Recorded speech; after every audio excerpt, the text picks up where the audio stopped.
Bonjour à tous, et bienvenue sur ma chaîne. Aujourd'hui, nous allons plonger dans les profondeurs glacées d'un iceberg ARG. Préparez-vous, car nous sommes sur le point de dévoiler des mystères qui dépassent l'entendement. Si vous êtes nouveau ici, n'oubliez pas de vous abonner et d'activer les notifications pour ne rien manquer de nos futures explorations. Et si vous êtes déjà abonné, merci de votre soutien continu. Les ARG, ou jeux en réalité alternée, sont des expériences interactives qui utilisent le monde réel comme plateforme, souvent en combinant plusieurs médias et techniques de jeu pour raconter une histoire qui peut être influencée et modifiée par les idées des joueurs. Aujourd'hui, nous allons explorer un iceberg d'ARG, en commençant par la pointe visible et en descendant jusqu'aux mystères les plus profonds et les plus obscurs. Alors, êtes-vous prêt à vous joindre à moi dans cette aventure? Allons-y!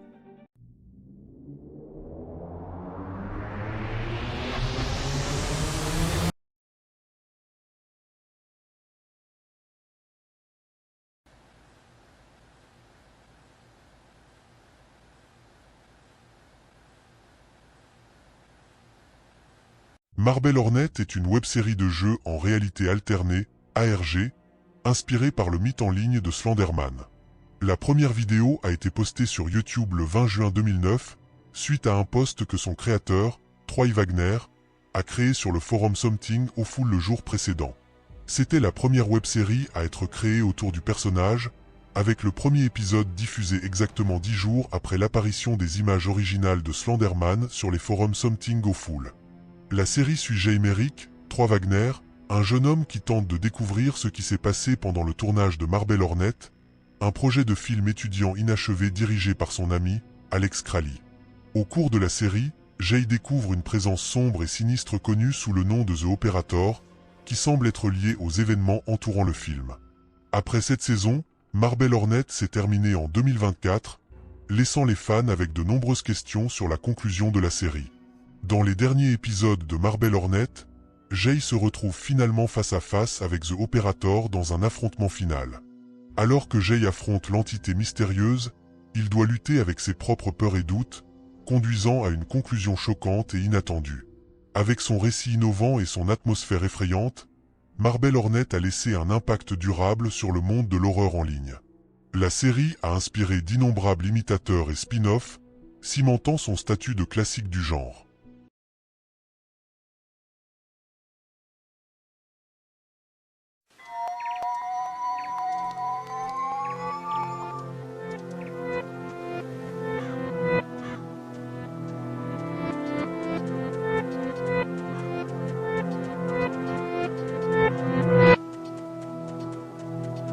Ben Drowned est une web-série ARG en 3 parties créée par Alexander D. Hall. Originaire d'une creepypasta basée sur le jeu d'action-aventure de 2000 The Legend of Zelda, Majora's Mask est publiée par Hall de 2010 à 2020 avec une pause entre les deux. La série est connue pour avoir créé de nombreux tropes et thèmes communs de creepypasta qui sont utilisés de nos jours et pour subvertir les thèmes de la série The Legend of Zelda. Le premier arc de la série intitulé Haunted Cartridge est sorti en 2010. Il suit l'étudiant en 2e année d'université Jas du Sable, qui, après avoir acquis une cartouche de jeu vidéo Nintendo 64 hantée de Majora's Mask, est tourmenté au cours d'une seule semaine par la présence d'un être apparemment omniscient appelé Ben. Le 2e arc, intitulé 6 déroulant de fin 2010 à début 2011, suit l'émergence publique d'un mystérieux culte connu sous le nom de The Moon Children, qui adorait la lune au moyen d'un sacrifice humain, ou selon leurs propres termes, d'une ascension. Le 3e arc, intitulé Awakening, commence en mars 2020, à la suite de personnages nouveaux et de retours qui se sont impliqués dans plusieurs événements de l'année en cours. Cet arc a introduit de nouveaux scénarios détaillant les conséquences d'un événement dans l'univers en 2018 qui a provoqué l'effondrement de la société civilisée, ainsi que des histoires continues établies dans les arcs précédents avec l'intention de les lier ensemble.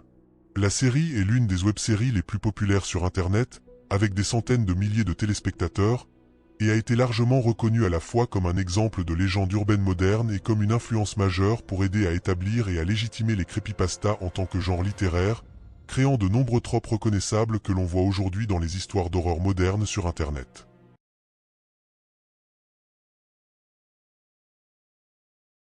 Cicada 3301 est une organisation mystérieuse qui a posté à 3 reprises une série de défis sur Internet pour recruter des cryptographes du public. Le premier défi a commencé le 4 janvier 2012 sur 4chan et a duré environ un mois.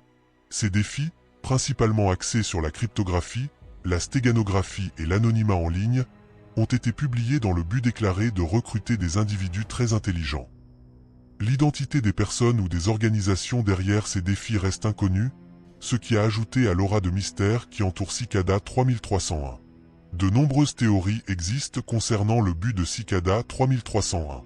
Certains pensent qu'il s'agit d'un outil de recrutement pour la NSA, le MI6, l'Illuminati, une secte ou un groupe de hackers. D'autres pensent que Cicada 3301 est un jeu en réalité augmentée, bien que personne n'ait essayé d'en tirer profit. Le défi initial a commencé par une image postée sur le site 4chan, contenant un message simple en blanc sur fond noir. Ce message a conduit à une série d'énigmes impliquant des codes, des chiffres et des références à la culture et à l'histoire. Un an plus tard, le 4 janvier 2013, le deuxième défi a été posté, et exactement un an plus tard, le 4 janvier 2014, le troisième défi a été rendu disponible. Le dernier défi, cependant, n'a pas encore été résolu. En 2021, le film Dark Web, Cicada 3301, qui a été inspiré par le groupe, a été publié. Bien que le but ultime de Cicada 3301 reste inconnu, l'objectif déclaré des énigmes chaque année était d'attirer des personnes très intelligentes.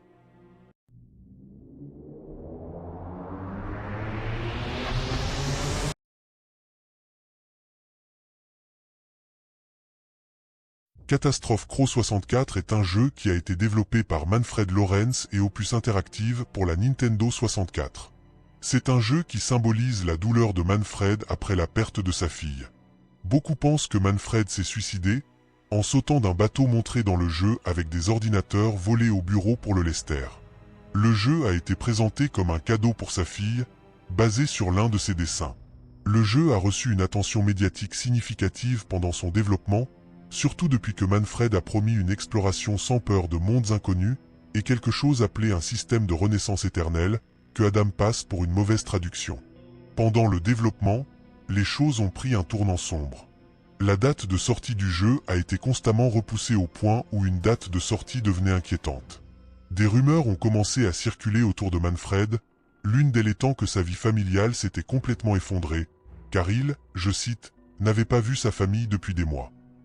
En février 2001, plus d'un an après la date de sortie originale du jeu, l'un des employés d'Opus Interactive a contacté Manfred directement, le suppliant de penser aux joueurs et de les laisser sortir le jeu, à quoi Manfred a répondu: le joueur est parti. À ce moment-là, Manfred et Opus Interactive avaient dépensé près de 10 millions de dollars pour le jeu, et ils ne pouvaient plus payer leur personnel ou les dettes qu'ils devaient. Il s'avère que la fille de Manfred, Théa, est tombée malade alors que le jeu était encore en plein développement, et Manfred n'a même pas pu lui rendre visite une seule fois parce qu'il était trop occupé et concentré sur la fin du jeu. Et, comme le destin l'aurait voulu, Théa est morte alors que Manfred travaillait, et Manfred n'a même pas eu la chance de passer du temps avec sa fille pendant ces derniers moments. La raison pour laquelle Manfred a dit le joueur est parti est parce que le seul joueur à ses yeux était Théa, qui était maintenant morte.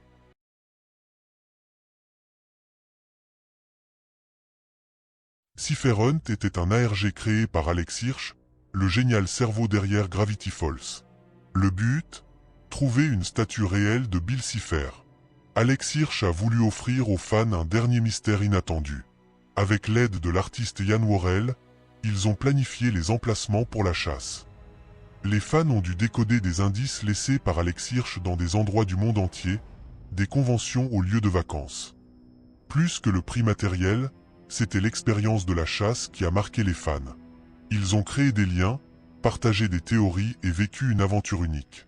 La chasse au trésor de Cypherhunt reste gravée dans l'histoire de Gravity Falls.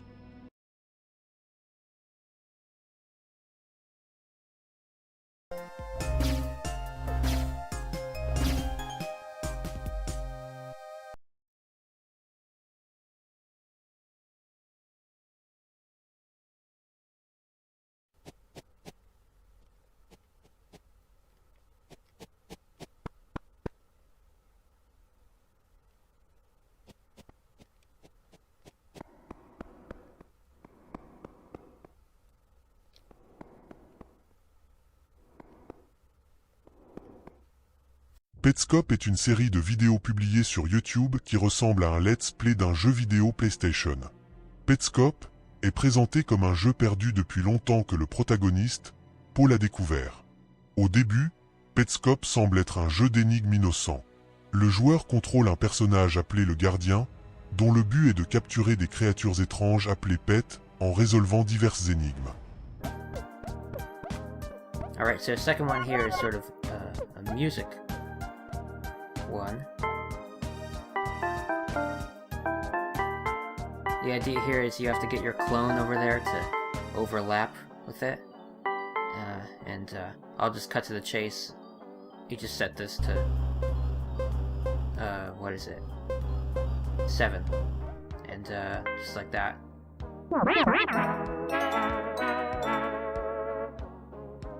I don't totally get that. Cependant, Paul remarque rapidement que le jeu semble inachevé et manque de contenu jouable.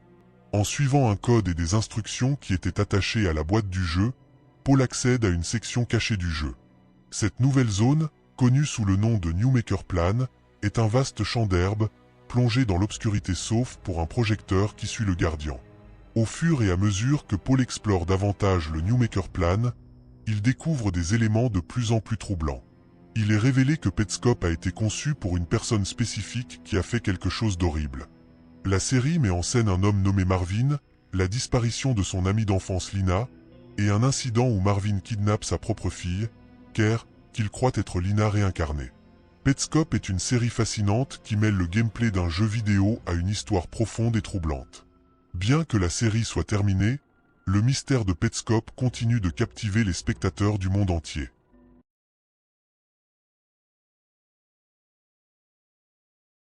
Unico Sobreviviente 2027 est une série de vidéos TikTok créée par un utilisateur espagnol nommé Javier.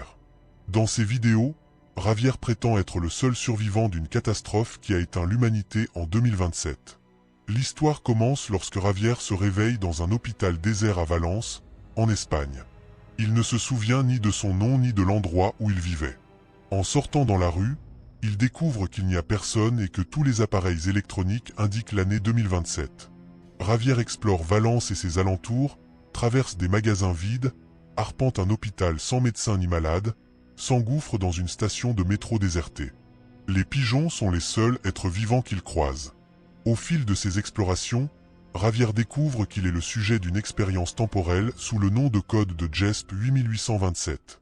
Il aurait été projeté en 2027 mais dans un monde débarrassé d'humanité et en connexion directe avec l'année 2021. Il découvre ainsi qu'il peut laisser des objets de son année 2027 qui sont retrouvés par des humains de 2021. Unico Sobreviviente 2027 est une série fascinante qui mêle le mystère, la science-fiction et l'horreur. Bien que nous ne sachions pas si l'histoire est réelle ou fictive, elle continue de captiver des millions de personnes à travers le monde.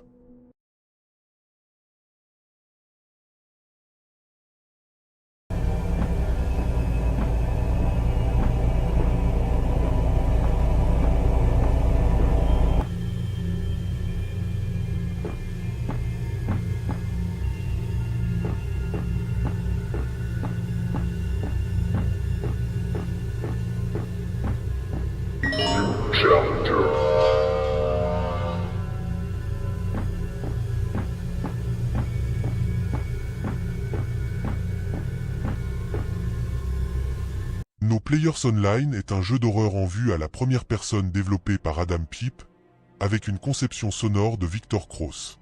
Le jeu se déroule dans un vieux jeu PC Capture Flag plein de vieux serveurs, mais à part vous, il n'y a pas de joueurs en ligne. Le jeu commence lorsque vous trouvez un vieux jeu FPS abandonné sur un vieux ordinateur. Vous décidez de le jouer. Après avoir démarré une vieille cassette VHS, l'utilisateur se retrouve sur une carte de capture du drapeau inachevé qui semble dépourvue de joueurs et ne présente aucun mécanisme de jeu fonctionnel. Vous explorez le jeu, traversant une carte de capture du drapeau apparemment inachevée. Cependant, à part vous, il n'y a pas de joueurs en ligne. Pour terminer le jeu, vous devez capturer le drapeau et le ramener à votre base. Au fur et à mesure que vous progressez dans le jeu, des éléments de plus en plus troublants commencent à se manifester. Le jeu semble avoir une vie propre, avec des événements étranges et effrayants qui se produisent à mesure que vous progressez. No Players Online est un jeu fascinant qui mêle le gameplay d'un jeu de tir à la première personne à une histoire d'horreur profonde et troublante. Bien que le jeu soit court, il offre une expérience mémorable qui restera avec vous longtemps après avoir terminé.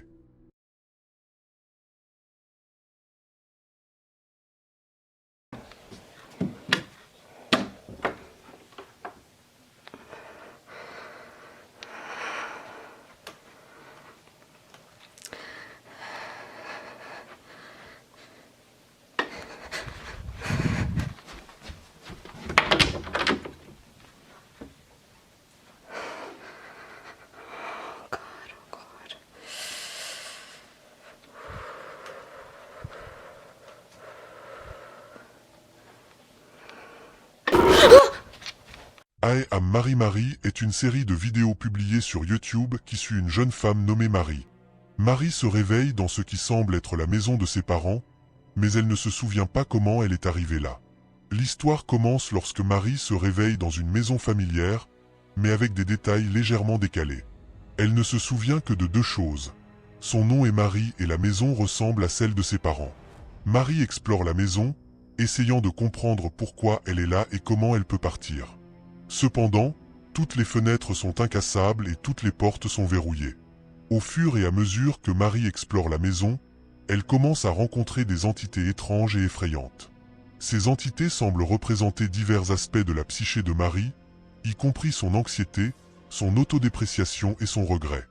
I Am Marie est une série fascinante qui mêle l'horreur, le mystère et la psychologie. Bien que la série soit terminée, le mystère de I Am Marie continue de captiver les spectateurs du monde entier.